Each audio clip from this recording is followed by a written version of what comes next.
I fixed both cameras to my helmet. On the left hand side here is the Sena, on the right hand side here is the Sony.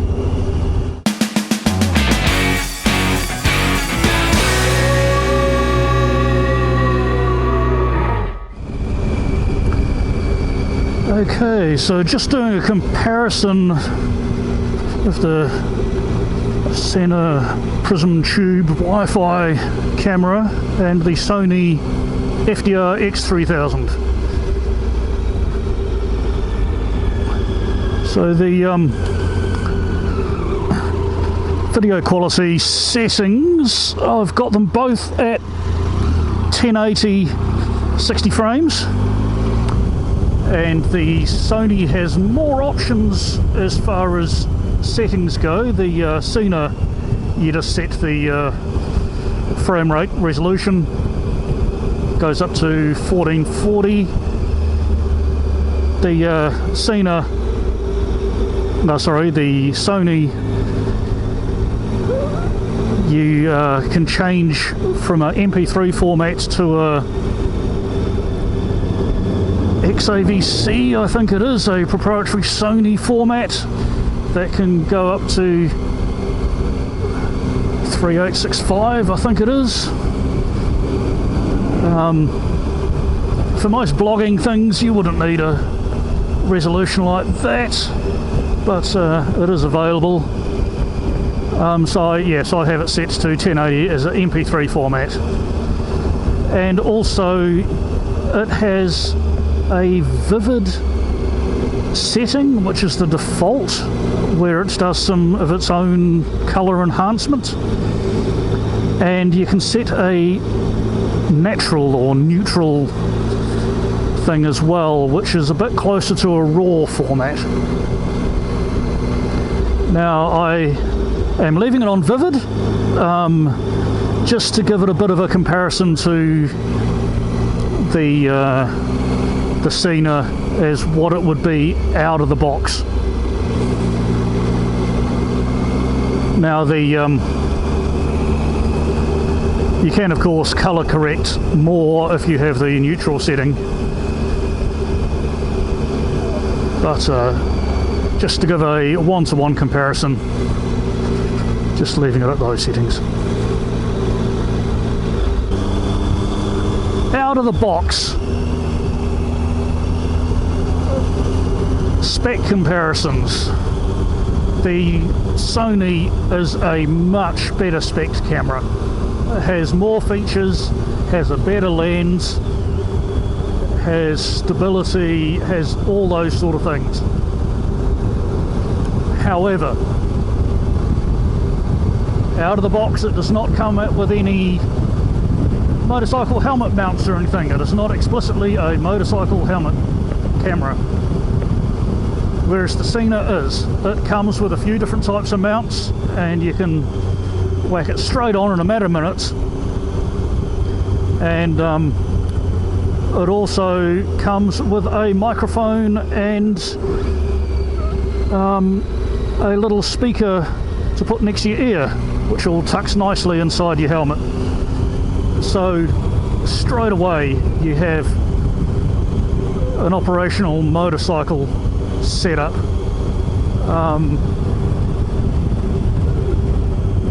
The Sony, you can buy components and rig up something on your helmet. It does not come with any sort of external mic you can put in your helmet, so you have to do that separately. So I have got a Rhodes lav mic which I've wired up,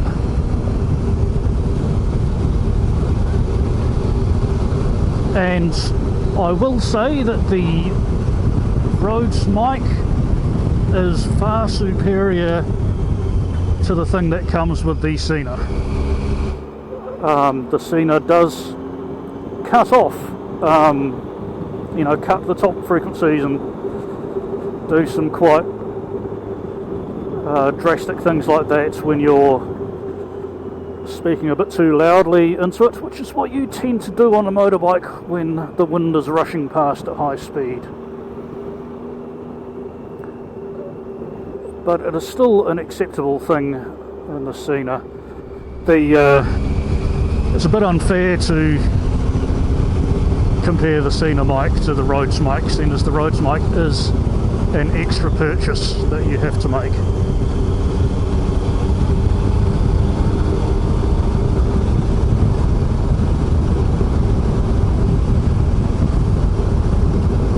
Now, as far as usability goes, again, as far as extras, I have got the remote control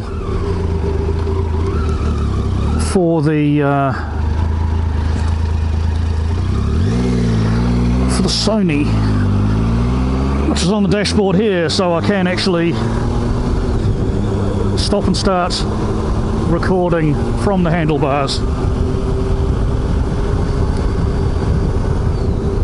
That is useful, and when it's working you can actually see that you have started recording. Unfortunately, it means leaving Wi-Fi on the camera, which eats through the juice more.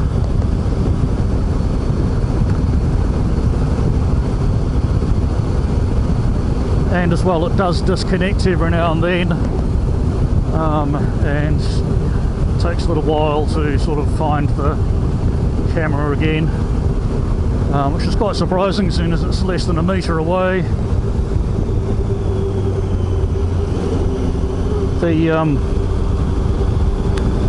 The Sena does have a phone app you could use to do exactly the same things. I don't use it just for that same reason, where you're having to leave things powered on. They're just sucking the juice when you don't want it to.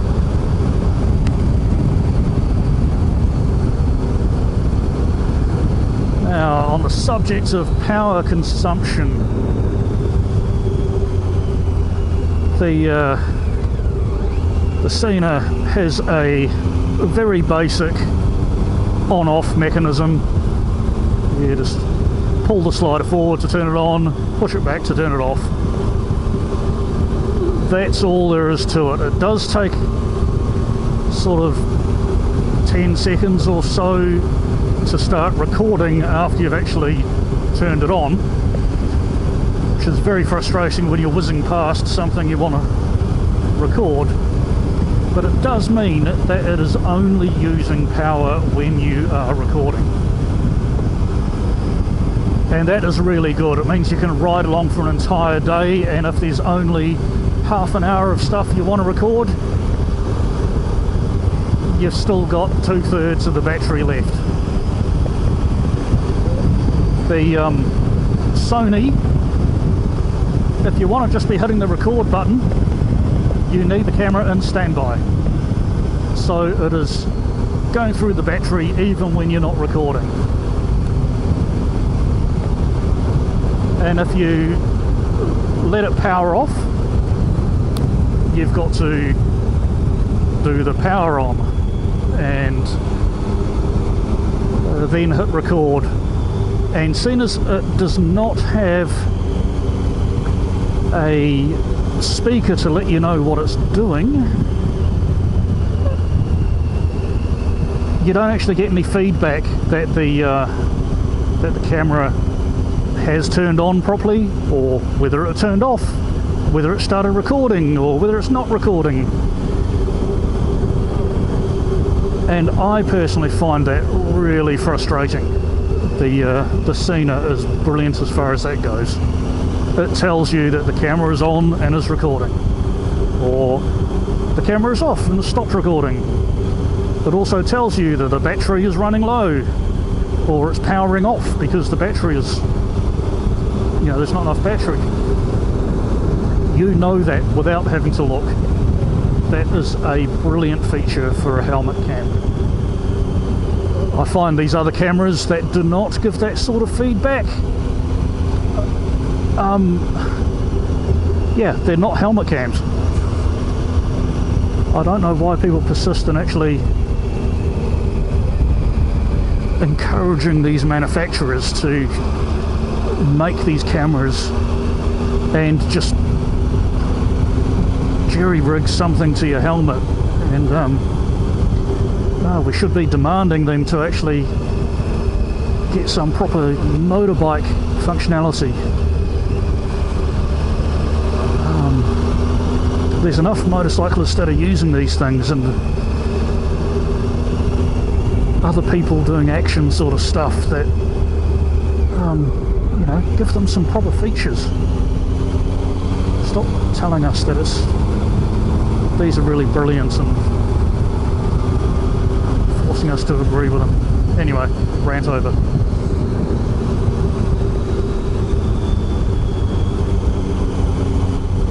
Yes, using the remote control unit really does reduce the battery life quite significantly.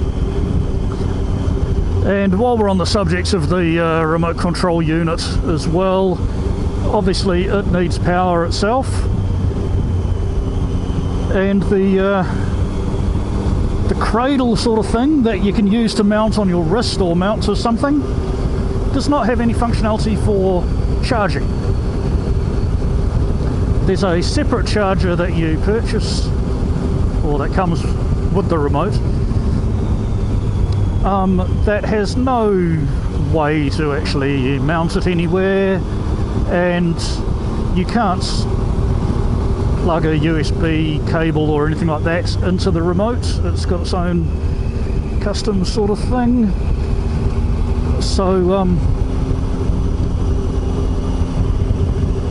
yes, there's not an easy way to charge it on the fly while having it usable. It is just a small little charger. You could put it somewhere, but yeah, it's again something you would have to jerry rig up, and you know, it's not a very purpose-built thing. Now, both of the cameras can operate while charging. You can plug a cable into the back of both and record. Now, the Sena uses the same cable, the same plug for doing its microphone and speaker as it does for charging. So you cannot record your microphone or hear anything through the speaker while you have the power plugged in. Now, the Sony does have a removable battery, which is quite handy, so you can have a spare fully charged battery, or a battery that's sort of, you know, you're charging off your motorbike while you're travelling and you just quickly swap them over. The Sena doesn't have that sort of thing. It's all a single sealed unit, so if you want to charge, you have to charge on the fly with it. I tend to stick a power pack in my top pocket and just have a short little cable going up to my helmet from there, rather than having anything attached to the bike. The Sena does actually charge very quickly though. Charging off my bike, I probably get to a full charge in about half an hour. The Sony charging the battery seemed to take over an hour. There may be different ways to do it, but you know, using a like for like, the Sena is much quicker to charge.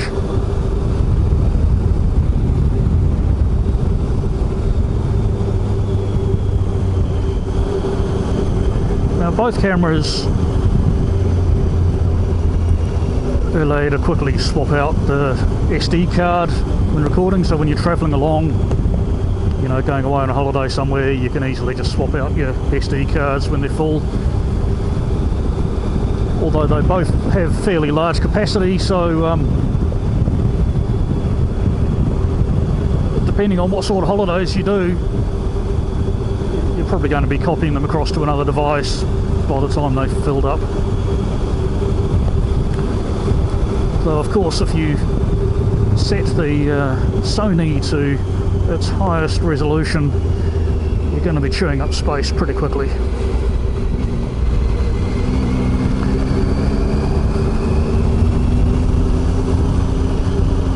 So this is like 7 or 8 weeks after the cyclone, and it's still being repaired around here.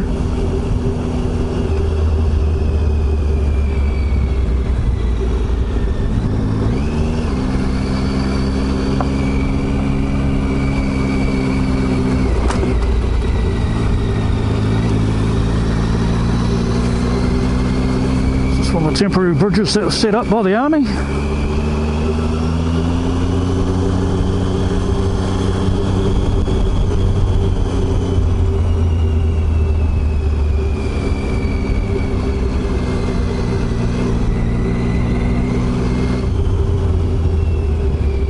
Now, one thing that the Sony camera excels at is its image stabilization. It has got one of the best stabilizations out there. So, you know, moving around, you can just immediately see, just move my head slightly, the Sena has no stabilization at all. So if you're going over dirt roads and things, you know, it can be pretty unwatchable sometimes. Whereas the Sena just eats up anything like that. It is, sorry, the Sony stabilization just eats up any vibrations. It is really superb. And of course, one of the things with stabilization is it actually reduces the usable resolution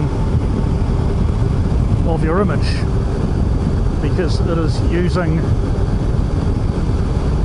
you know, a sort of rectangle in the middle of your image and just trying to stabilize that and move it around. So there's bits on the outside that are being chopped off all the time, so you do end up with a slightly lower quality.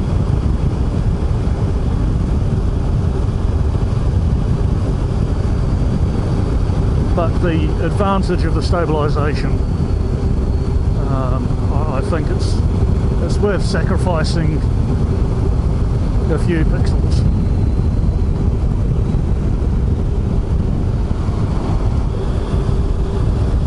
I've no idea where I'm going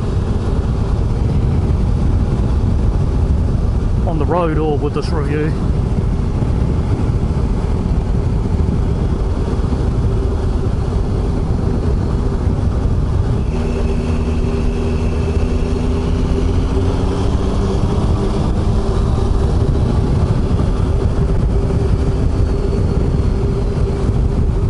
My personal opinion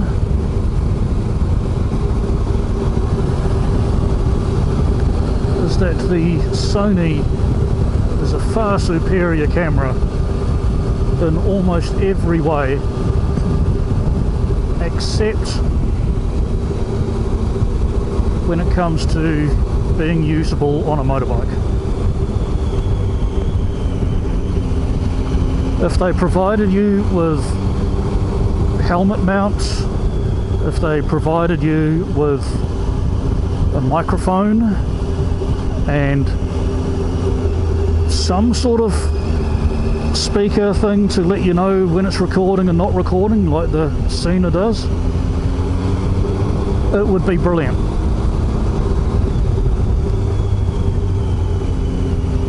The Sena, not as good a camera, doesn't really have much in the way of features to speak of, but as far as usability on the motorbike, it is one of the best out there. It is slimline, You know, it's barely noticeable to anybody when you got it stuck on your helmet. You just have a on and off.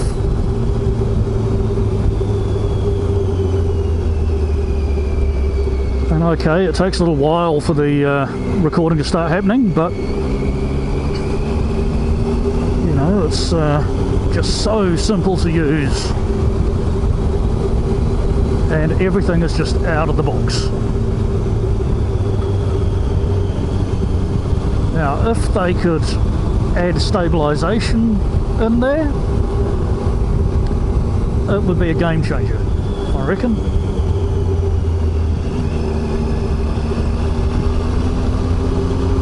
But yes, I just wish all these action cam manufacturers would start doing some things with motorcycles in mind. And I think it would make a difference if motorcyclists started demanding it off them. Imagine what GoPro could do if they actually put their mind to it, started making a sleek sort of GoPro unit that you could easily mount to the side of your helmet without all the other guff around it. You know, they've just been getting away with murder, basically, just giving a square box and saying, yay, aren't we brilliant? But no. There's nothing brilliant about a square box and saying it is action. Boxes do not suggest action at all.